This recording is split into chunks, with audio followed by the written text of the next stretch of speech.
Hare Krishna. So, Balaram Das, I asked him what should be my topic for today. And he said, well, there are so many festivals coming up, so pick one of the festivals. So I looked, we have Lord Nityananda. I'm sure the temple will cover that. And, oh yes, I didn't put it on. And there's also a festival of Advaitacharya. But then I saw that coming up is the appearance of Lord Varaha. So I decided that's what I would speak on. So there is a prayer called the Dash Avatar Stotram, which is the introduction to the great Vaishnava work, Gita Govinda. So the author, Jayadev Goswami, in his introduction, composed a very famous bhajan called Dash Avatar Stotram, 10 incarnations of God. So number 3 is Varaha.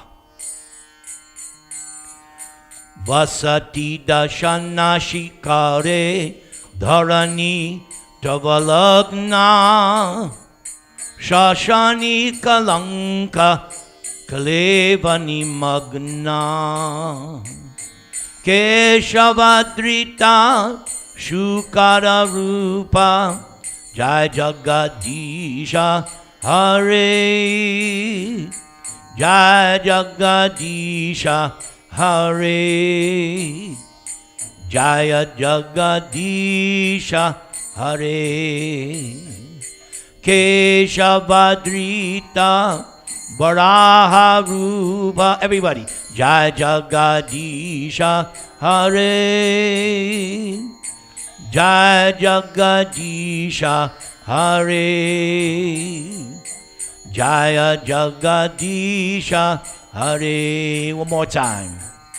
Jaya Jagadish, Jaya Jagadish, Jaya Jagadisha Hare.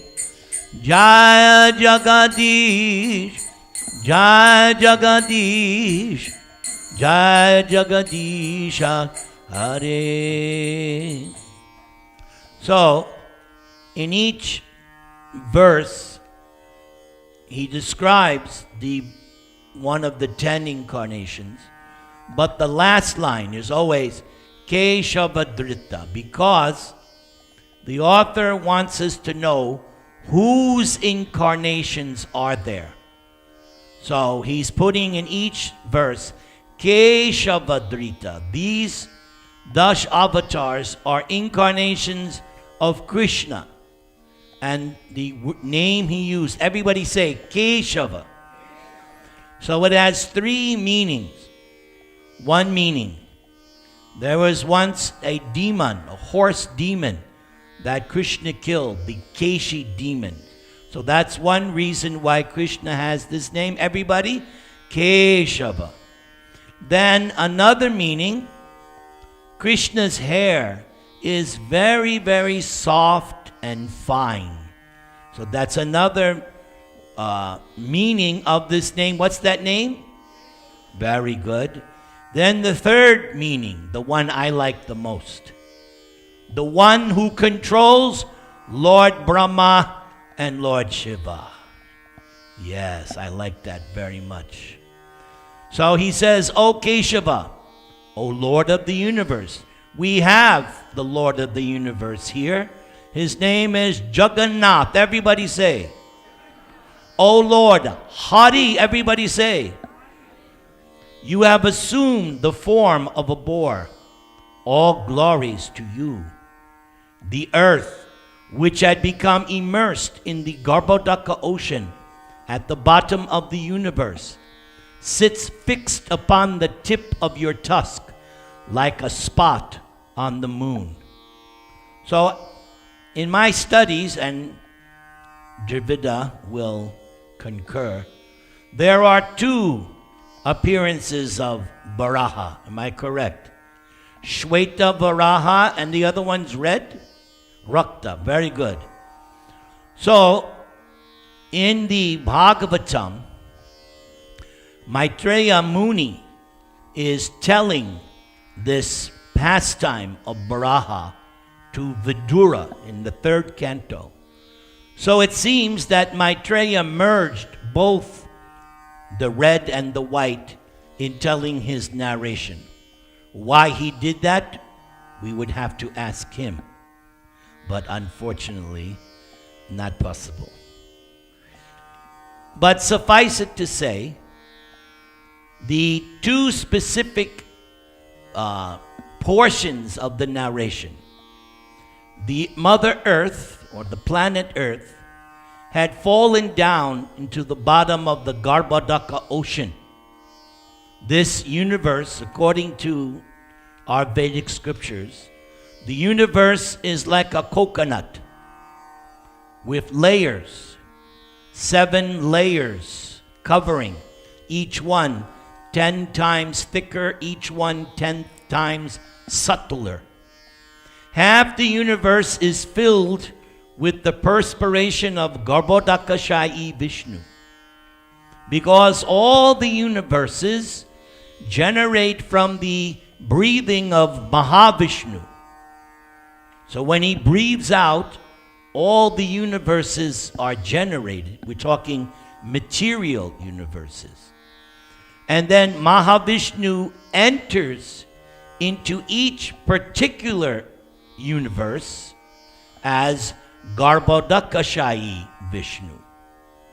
After entering the universe, he perspires and fills up half the universe with water.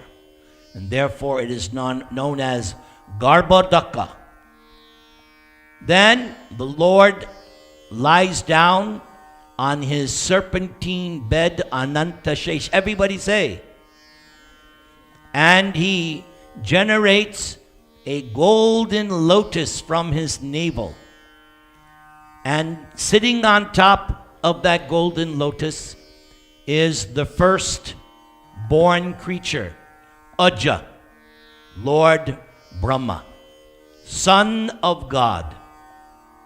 The Christians, they say Jesus is the Son of God, and we tell them, very good, we accept. But our scriptures tell us of many sons of God.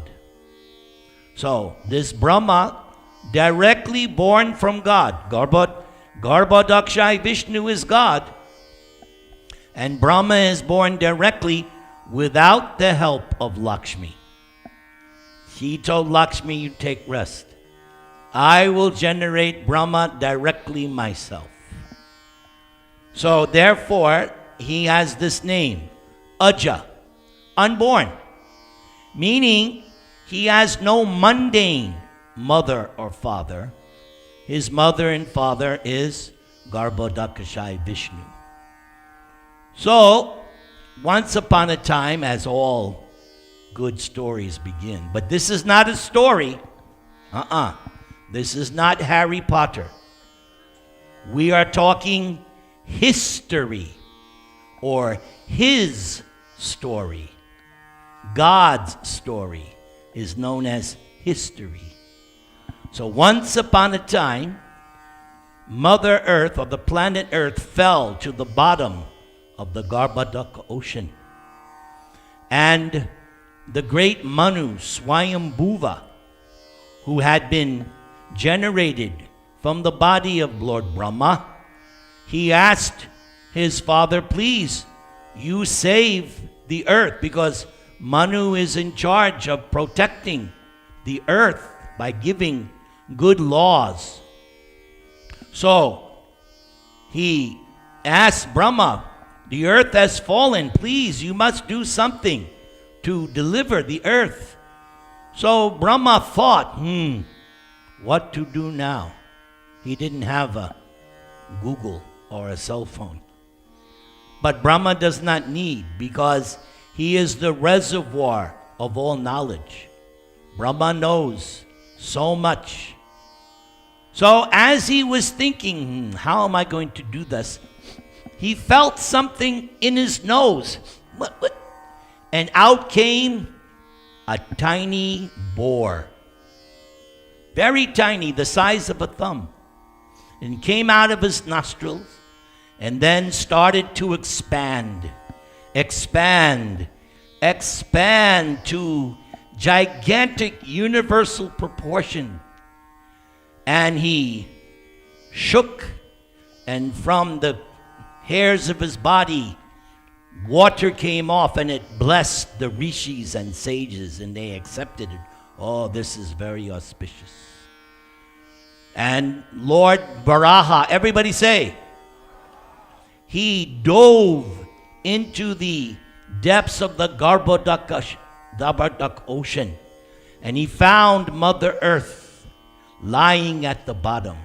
Now, this Lord Varaha, in the form of a boar, had 2 tusks.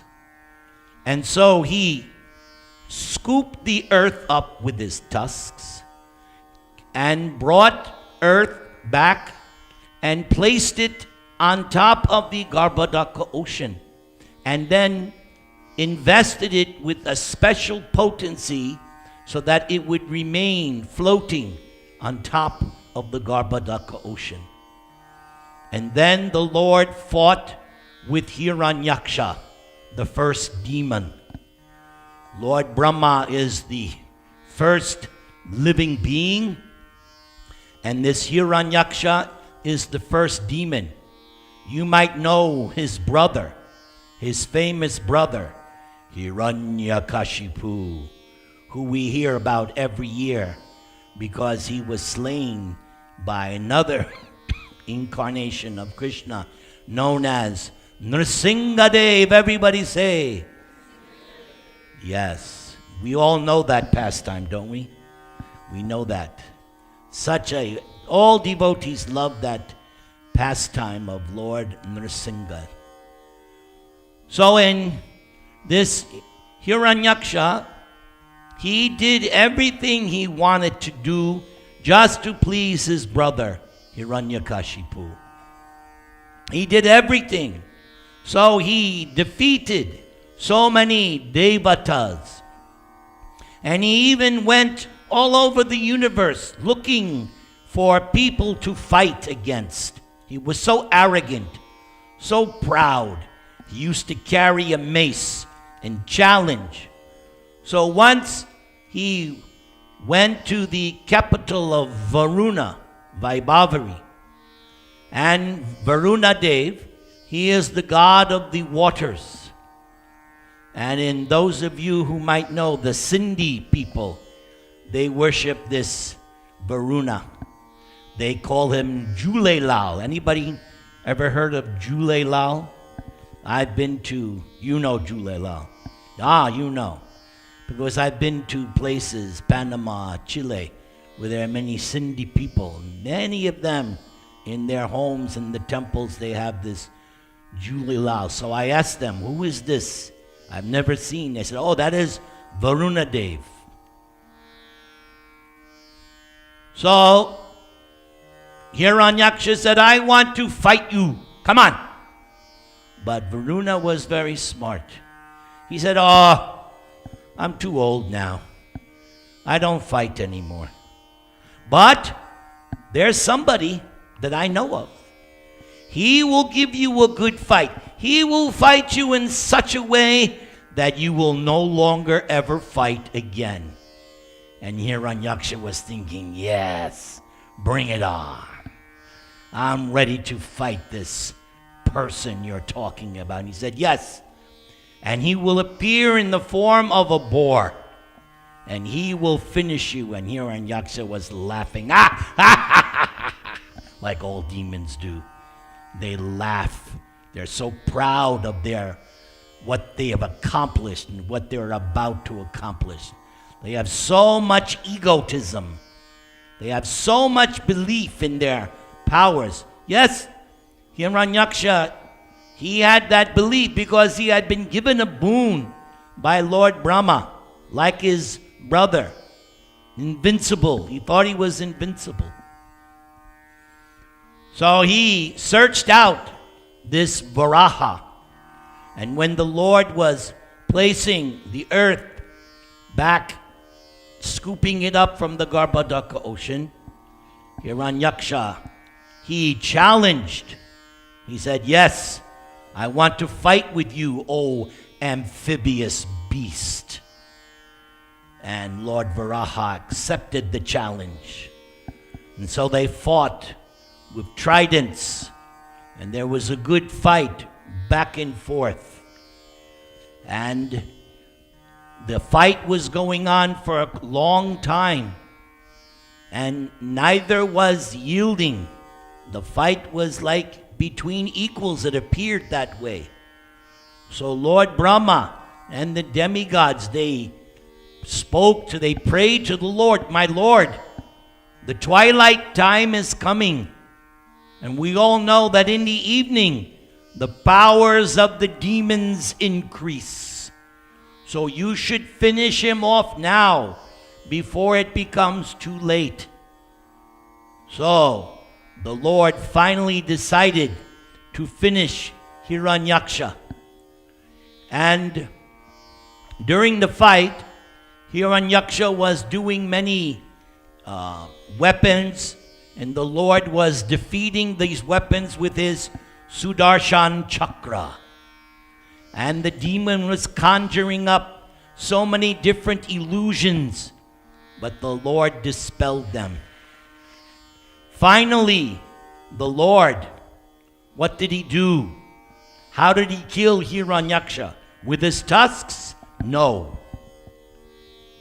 He simply slapped him at the base of the ear, and the demon dropped dead. To kill him, can you kill anybody just by going like this? But the Lord can, because the Lord is Achintya. Everybody say, he has inconceivable powers. You cannot measure the powers of the Lord.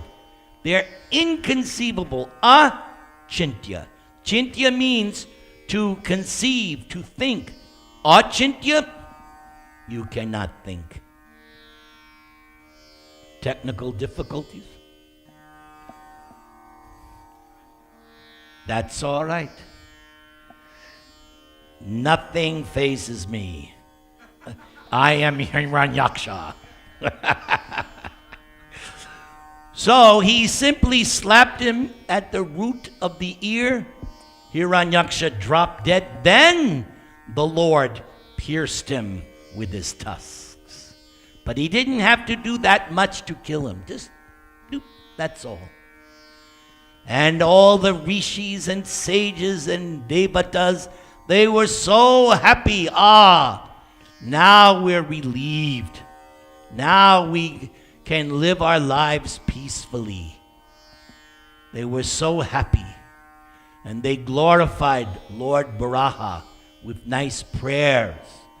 And they were just ecstatic that this demon was killed. So at the end of the narration, Maitreya tells Vidura that this narration of the killing of Hiranyaksha by Lord Varaha is very, very auspicious. And Maitreya points out that what I've told you is what I have heard from my spiritual masters, as I heard from them. Now that's a significant point, because if I sit on this seat, I cannot speak just whatever I want. No. Sitting on this seat means responsibility. This seat represents Vyasadeva. Vyasadeva is the compiler, editor of all our Vedic scriptures. We owe Vyasadeva everything in our religion, because he's the one that compiled it, put it into writing. And every year we worship Vyasadeva on that Guru Purnima, the beginning of the Chaturmasya period. And Vyasadeva is so important. So, sitting, and this seat is called Vyasa Asan, the seat of Vyasa. So if I speak, I have to present Vyasa's philosophy, not my philosophy. And not only that, this temple is Srila Prabhupada's temple. We must never forget whose temple it is. It's Prabhupada's temple. And anyone who sits here has to present what they have learned from Prabhupada. They cannot introduce some new thing. No. We have to present how Prabhupada and what Prabhupada gave to us. Like that. So, after Maitreya speaks, this narration is being delivered to the sages of Naimisharanya. The Bhagavatam opens with the scene of Naimisharanya. The sages are doing 1,000-year sacrifice. Can you imagine? A sacrifice for 1,000 years. We can barely sit through one yajna. Our legs get, oh God, when is it going to be over? They're there for 1,000 years. And how have they observing the sacrifice? By hearing Bhagavatam from Sutta Goswami. And why they hearing from Sutta? Because Sutta was listening for the first recitation of Shukadev to Maharaj Parikshit. He was right there listening. And Shukadev predicted, yes, this Sutta Goswami later will repeat this same Bhagavatam to the sages of Naimisharanya. Prediction. So the Bhagavatam opens. Sutta Goswami is speaking. So Sutta Goswami now interjects that anyone who hears or narrates this story of the killing of Hiranyaksha by who? Lord? Very good. They will become very, very much blessed. See what you get by coming to this temple? You get blessings. Doesn't cost you anything. Of course, you can always give a donation, but we don't charge. You come and you hear and get blessed. Everybody chant the Maha Mantra.